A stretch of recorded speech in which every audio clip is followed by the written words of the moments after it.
I'm Howard. I'm Joe. If I was interested in a girl, it was like 5 months of just looking at her every day. We'll talk about an overnight success. How long is this overnight? How long has this overnight been? Started right out of high school. 1989 is when it happened. When I did an open mic competition at the Tropicana Hotel in 1989. I invited everybody, my mom, my aunts, everybody, and it was a big bomb, big bomb. But I loved it. I was addicted. I was like, oh, okay, I got to do this. How'd you pick yourself up after the bomb? It wasn't even about being picked up. I enjoyed it. I didn't even see that as a bomb. I was just like, whoa, this is incredible. Being on the other side of the stage, on the other side of the microphone, seeing everybody sitting down. I was addicted right away. I love it. When I think of what you do, you remind me, and I'm a music guy, of the great storytellers in music.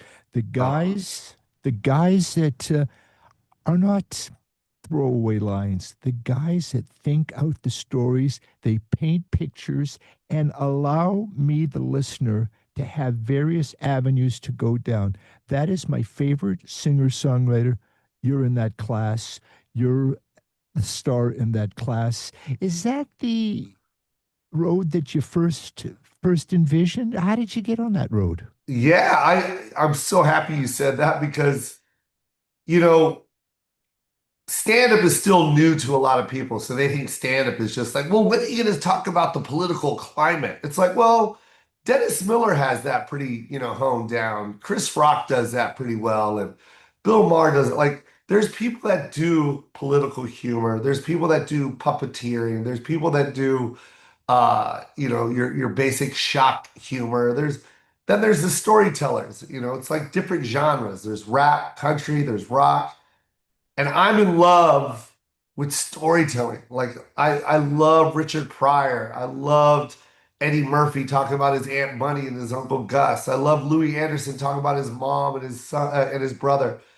That style of comedy has always just been my favorite style, and it was basically what I got into when I started getting on stage. I just love telling the stories. We Yeah. have and I don't know if this plays into it, we have a heavy Filipino population. I think Oh. 58,000 for the city.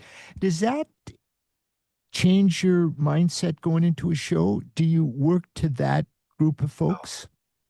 It's beautiful that I'm recognized and people understand that how important my mom is to me and our culture. But what I love the most is how just by telling the story of my mom, it's not about a Filipino, it's about a mom. And and it doesn't matter what ethnicity you are, moms are moms. And I love it because they all come out. All of them come out. White, black, Latino, Asian, they all say the same thing. My mom does the same damn thing, and I love that. And I think with comedy, you break that barrier of separation. We always go, "Oh, you're Filipino." It's like, okay, yeah, but that has nothing to do with my mom just raising a kid. With the great songs, they became universal. Your comedy is universal. Ah, I love it. Thank you. I look forward to seeing you in a couple of days in my hometown. Joe, bless you. You're one of the good ones.